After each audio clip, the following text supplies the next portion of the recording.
콘스탄티노플의 피아니스트 7화. 나 미친 거 아니야?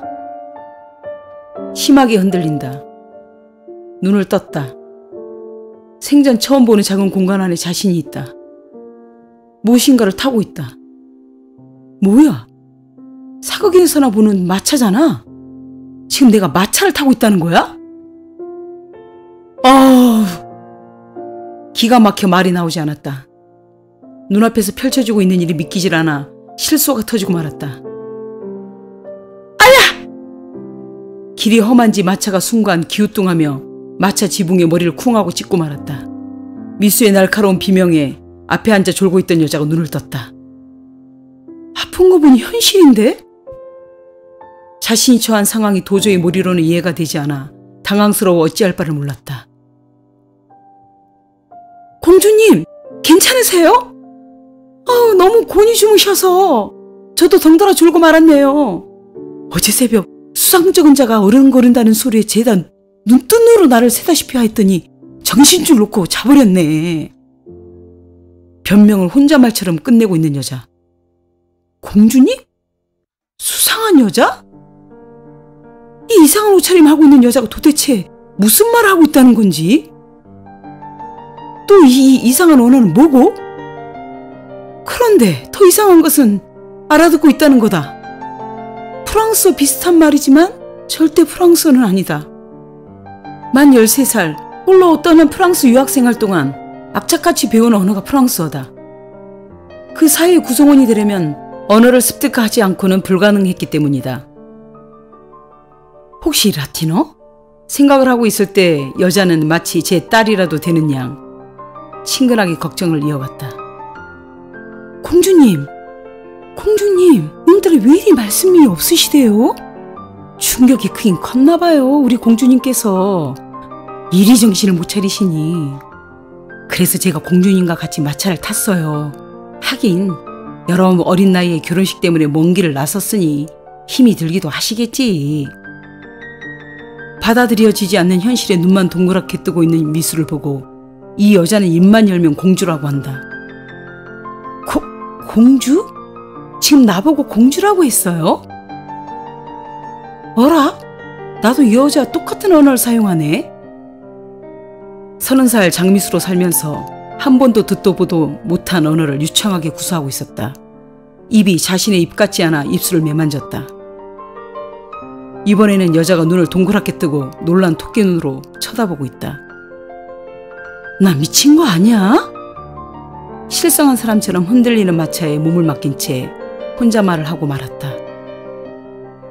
도저히 맨정신으로 있을 수 없어 머리를 마차문에 찧었다. 아이고, 왜 이러세요, 공주님. 큰일 났어. 이렇게 충격이 컸다니. 아니, 우리 공주님 잠이 덜 깨신 모양인가? 이 여자가 누군데 계속 공주라고 부른다. 머리 찢는 것을 금지당해 자신의 몸을 훑어봤다. 이상한 나라의 앨리스도 아니고. 정신이 없는 와중에 눈에 들어오지 않던 것들이 들어오기 시작했다. 치렁거리는 드레스에다 이상한 모자까지. 정말 이상한 나라로 들어온 건가? 앨리스라도 된 거냐 말이야. 자세히 보니 아직 솜털이 가시지 않은 어린 여자다. 그리고 공주라고 부른다면 이 여자는 윤호?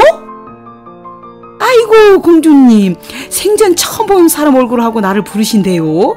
악몽이라도 꾸셨나? 추측이 맞았다. 유머가 맞았다. 의복은 중세 복장이다. 여러 박물관과 유럽 모든 나라의 궁을 관광하며 얻은 역사 지식은 꽤 깊었다. 그중 의복의 역사는 미수의 흥미를 끌기에 충분했다. 옷을 싫어하는 여자가 어디 있을까? 내가 지금 중세로 왔다는 거야? 이 의복이라면 16세기? 17세기? 말이 돼?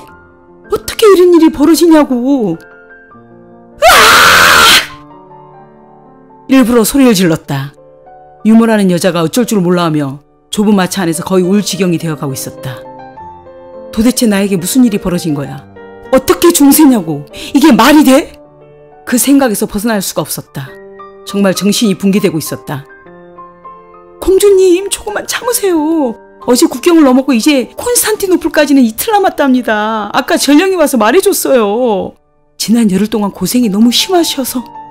그녀는 치근하다는 듯 예초로운 눈으로 미수를 바라봤다. 미수는 쉽게 받아들일 수 없는 현실과 아직도 가시지 않은 충격으로 앞에 앉아서 걱정스러워 미치겠다는 얼굴을 하고 있는 낯선 여자의 호의조차 어색해 미칠 지경이었다. 우리 공주님 결혼하기 왜 이리 힘든지. 결혼? 결혼이란 말이 유모라는 여자 입에서 튀어나온 순간 그나마 신라를 같이 붙잡고 있던 정신이 더욱 붕괴되고 말았다. 이건 또 뭔 소리래요? 공주도 모자라 결혼이라니? 딱 봐도 10대로밖에 보이지 않는 어린 여자애가 결혼을 한다고? 연신 가슴팍을 쳤다. 답답해서 미칠 지경이었다. 어느 것도 정상적인 게 없었다. 번개처럼 머리를 치고 지나가는 사건이 기억났다. 나 교통사고 났잖아. 택시가 덮쳤다고. 면도칼에 베인 듯 날카로운 고통이 갑작스레 떠오르며 아픈 기억이 되살아나고 있었다. 너무 놀라 마차 안에서 벌떡 일어나려다 기우뚱하며 중심을 잃고는 마차 좌석에 주저앉고 말았다. 공주님, 왜 이러세요? 위험해요. 왜 갑자기 자리에서 일어나고 그러신데. 미수의 귀에는 유모가 하는 말 따위는 들어오지 않았다. 지금 자신이 처한 상황이 믿을래야 믿을 수 없어 그저 실성하지 않길 바랄 뿐이었다. 북국의 공주라는 별명을 얻었던 미수였다. 연주회가 시작되고 관객들이 많이 모일수록 자신조차도 얼어버릴 만큼 이성은 더욱 차가워지고 감성은 한 조각 흔들림 없는 수면 위처럼 고요했다. 그거야말로 가장 큰 장점이라고 까기 좋아하는 서슴없이 독서를 퍼부어대는 평론가 집단에서조차 추켜 세우지 않았나. 마인드 컨트롤의 대가. 또 다른 별명조차 무용지물이 되고 만 지금의 현실이다. 오늘의 미수는 어제의 미수가 아니었다. 도저히 마음을 종잡을 수 없었다. 얼마나 혼란스러운지 정신줄 놓을 지경이었다. 미치고 환장을 노릇이다. 나 미친 것 같다니까. 아무래도. 소리를 버럭 질렀다. 그리고 스스로 미쳤다는 말이 끊임없이 흘러나오고 있었다.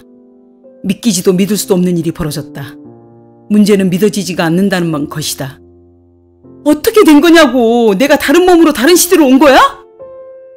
도대체 무슨 말씀을 하시는지 도통 모르겠네. 어제 국경지역 숙소에서 벌어졌던 일 때문에 그러시는 거예요?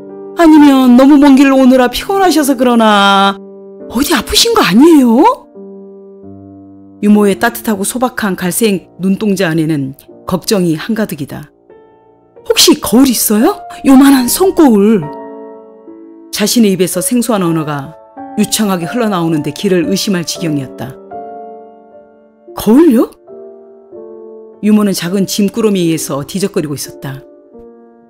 아, 공주님 개인용품은 여기 없어요. 뒤따라오는 짐마차에 다 실어버렸는데. 이제 곧 콘스탄티노플이라. 갑자기 기운이 빠졌다. 변한 환경에 변했을 모습을 볼 수 없다니. 오늘은 여기서 묵고 갑니다.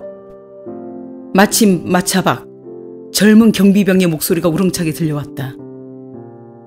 공주님, 오늘은 여기서 묵으려나 봅니다. 병경백께서 마중 나오신다고 조지공자께서 전하시랍니다.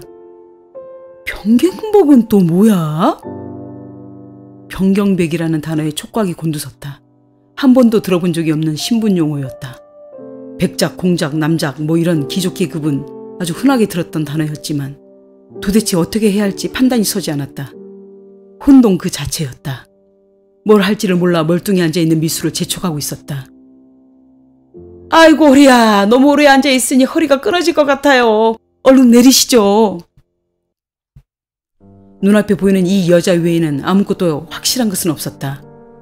치렁거리는 드레스를 입고 마차에서 내리는 것조차 불편해 짜증이 올라왔다. 짜증과 어색함, 불편함을 한 방에 날려버릴 반전이 눈앞에 펼쳐지고 있었다. 핑크, 옐로우, 레드. 하얀 도화지 위에 수채화 물감으로 아무렇게나 뿌려놓은 듯 이 세 가지 색의 조합이 기가 막히게 조화로웠다.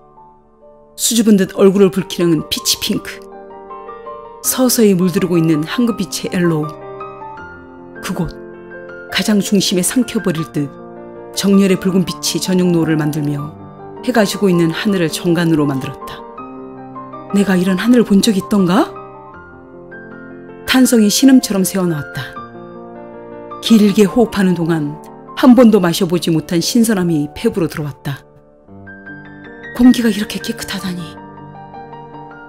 똑같은 하늘인데 21세기에서는 볼 수 없는 미묘한 차이가 하늘을 예술로 승화시켜 놓고 있었다. 21세기에서 도저히 볼 수 없는 하늘과 들판이야. 경탄을 금할 수 없네. 네? 오늘이 마지막 밤입니다. 확실히 콘스탄티노플이 가까우니 동네들도 깨끗하고 집들도 좋아요, 공주님. 콘스탄티노플이라고요? 아까도 콘스탄티노플이라고 말씀한 것 같은데. 아니, 정말 모르신 거예요?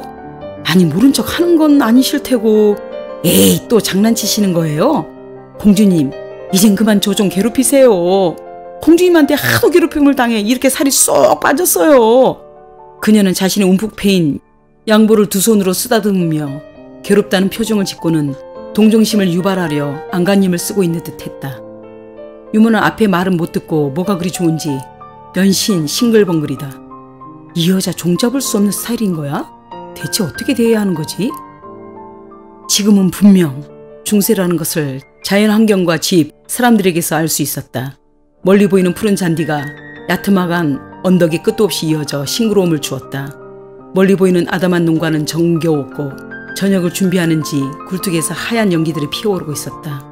하기사, 바깥 풍경뿐 아니라 타고 있는 마차, 입고 있는 옷 스타일, 바로 눈앞에서 연신 호들갑을 떨고 있는 약간은 촌스러운 여자까지, 그리고 자신을 호위하는 듯한 군인들까지도 드라마 촬영도 아니라면 현대가 아닌 것만은 분명했다. 그런데 대체 왜 이런 일이, 어떻게 이런 일이 일어날 수 있단 말인가? 도저히 납득이 가지 않는 비현실이었다. 굴뚝이라 기가 막히군. 아름다운 자연이 조금씩 현실에 적응하도록 만들었다. 그러나 여전히 막막함은 사라지지 않았다.